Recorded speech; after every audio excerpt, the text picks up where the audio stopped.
everyone, it's Catherine. Welcome back to my channel. Today we're going to be doing a tutorial / demo of my guideline making process in my bullet journal.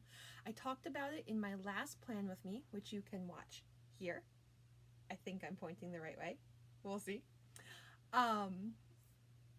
But I realized that I did that in pencil, and pencil really doesn't show up on camera, especially if your eyesight isn't that great, which mine isn't.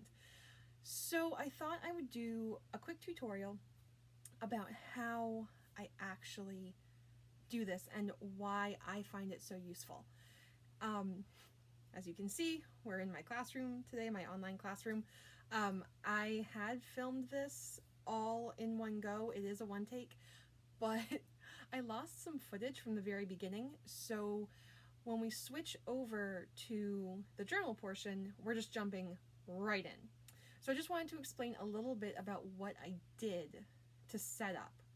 I took my Archer and Olive A5 size dot grid notebook, and I actually took a 08 fine liner from the Sakura Pigma Micron set, and I darkened each dot. I don't know if everyone will be able to see those darkened dots, but I think they're a little bit more visible than they would have been if I just left them. And again, I just thought it would be useful for you to actually be able to see the dots that I'm following and really see what I'm doing. And I'm hopeful that this this video has done that. I also took that same 08 Pigma Micron fine liner to draw my lines. Normally these are lines I would draw in pencil, but to make sure that you could see them really well and they would show up, I did them in ink. And then I took a couple of brush pens to go ahead and draw out my lettering. So that should be helpful. I will link the pens that I used in the description box down below. And let's jump right in to the demo on videos because I'm using pencil. So first of all, I'm going to count halfway across the top row of dots. There are 27 dots across on this page. This is an Archer and Olive A5 dot grid notebook. So there are 27 dots across. So I'm not going to be able to divide it exactly in half. However, I am going to go, I think, to the 14th dot. That's approximately halfway across the page. So let's go this way. 1, 2,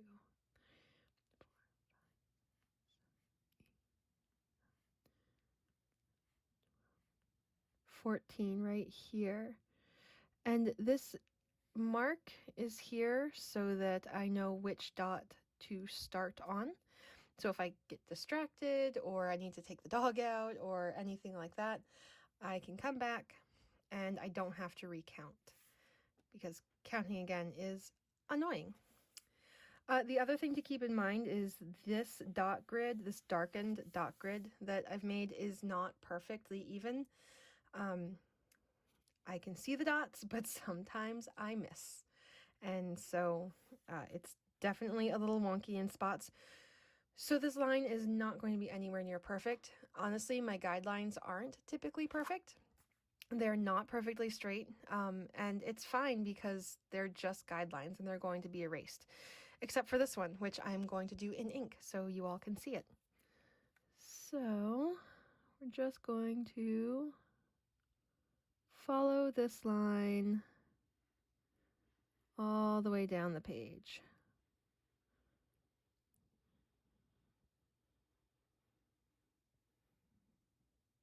There. All right, so now my page is divided in half vertically. And now I can see when I go to block out any quotes that I might want to write, any drawings, if I want them to be perfectly even,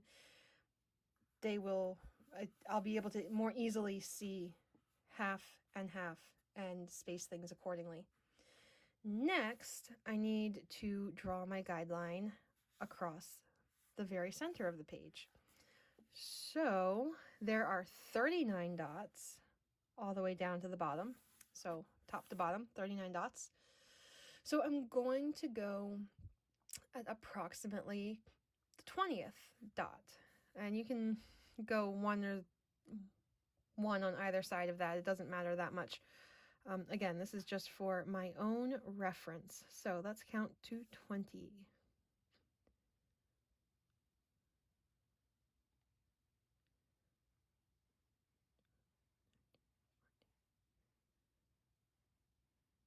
All right, and once again, I'm just going to put a dash at that 20th dot. So if I need to leave for any reason, I am able to do that. Now, sometimes I will pull the pen towards me to keep a straight line. Sometimes I will go from left to right to keep a straight line. It kind of depends on the day, how easy it is to see the dots that I am following, and what kind of surface I'm working on. Right now, I have the tripod for the camera between myself and the desk. So in order to not make everything all wibbly wobbly and crazy for you guys, I am turning my journal so that I can, again, draw that line towards myself. I will also often move my journal around so that my hand, because I rest my hand often on the page, so that my hand can be up on the page as opposed to having to be like half off the edge or just barely balancing with one finger on the edge. I have noticed I get straighter, more consistent lines when I actually can rest my hand on the page itself. So that is also quite helpful. So I'm going to draw that guideline. I am really loving these super dark dots. I don't want to do that on a regular basis because it's a pain. And I wouldn't want a journal that had super dark dots like this because it would be annoying for me in terms of, you know, the aesthetics of what I might be creating on the page. But I have to say, this darkened dot situation makes following the grid and making these lines so much easier. It's quite nice. All right, so there are my lines. These are my guidelines. So I have 4 equal spaces on my page. I can then divide these into half as well, going in either direction if I need to, depending on how many lines I want to have or just how I want my lettering spaced out. I typically just do the 2 lines, but it's really easy from here to make another vertical line dividing this left side of the page in half, or this right side, or the top or bottom. It's really easy to just divide from here because I have this guideline. So now I'm going to write a quote. I think I'm going to use this pretty red just because I like it. It's really, really pretty. And I like writing with this brush pen. The Faber Castell brush pens, I'm finding I really enjoy just the way they feel and the way I can use them. So, what should I write? Let's do something really simple. Let's just write happy spring because it's almost spring. It's starting to feel like spring. Well, not really today. Today is cold and rainy, but in general, it's starting to want to feel like spring. So let's just write happy spring. And I want this quote to be in the middle of the page, right in the middle. So let's see, happy, H-A-P-P-Y. So there are 5 letters in happy. So I know I need the H and the A to be in, what is this, quadrant 1? If we go all the way back to math class, I want the H and the A to be in quadrant 1. I want the P to basically be on the y-axis here. And then I want the second P and the Y in quadrant 2. So, and again, if you really want very specific placement. This is best done in pencil, but I want to make sure you can see it.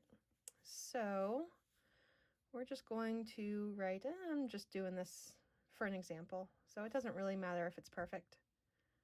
We're going to do H,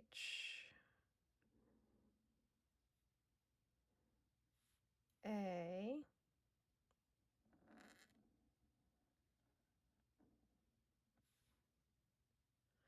then the P is going to be right in the middle here. P, second P.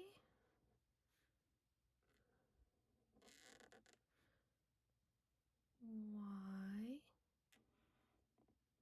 Happy, all right.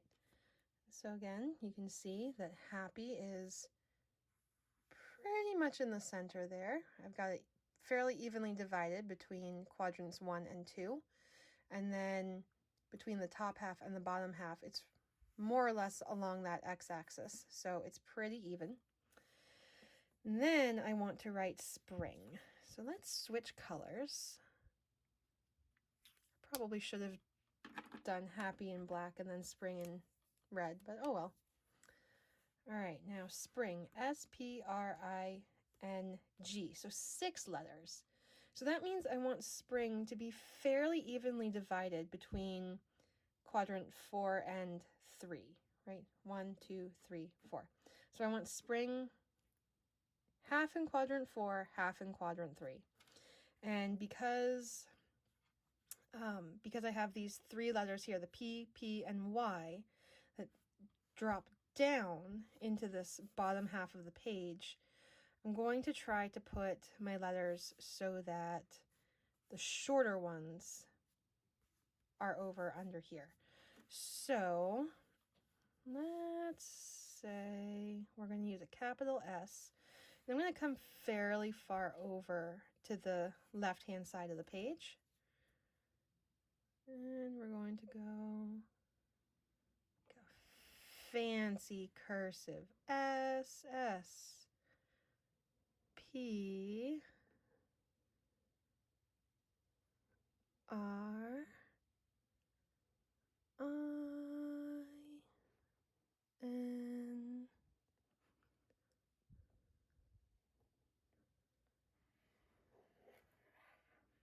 G. And I'll just dot my I. Happy spring. All right, everybody, that is it. Thank you so much for watching. If you found this video helpful, please give it a thumbs up and leave a comment letting me know what was helpful about it. Did you find actually being able to see the lines helpful? Did I need to actually manually darken every single dot on the page? If not, that'd be great, because that took a long time.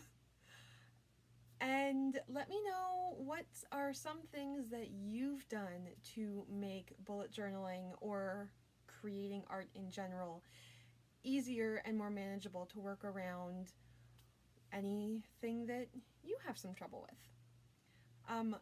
If you want to see more from me and more shenanigans, please feel free to subscribe to this channel and then hit the bell so that you're notified every single time I post a new video. I try to post every week. I'm still figuring out the schedule and what day of the week is best to post. So it might fluctuate slightly from one day to the next, but I try to post every week. And otherwise, I hope you all have a fantastic day or night, depending on when you're watching this. And I will see you in the next one. All right, bye everyone.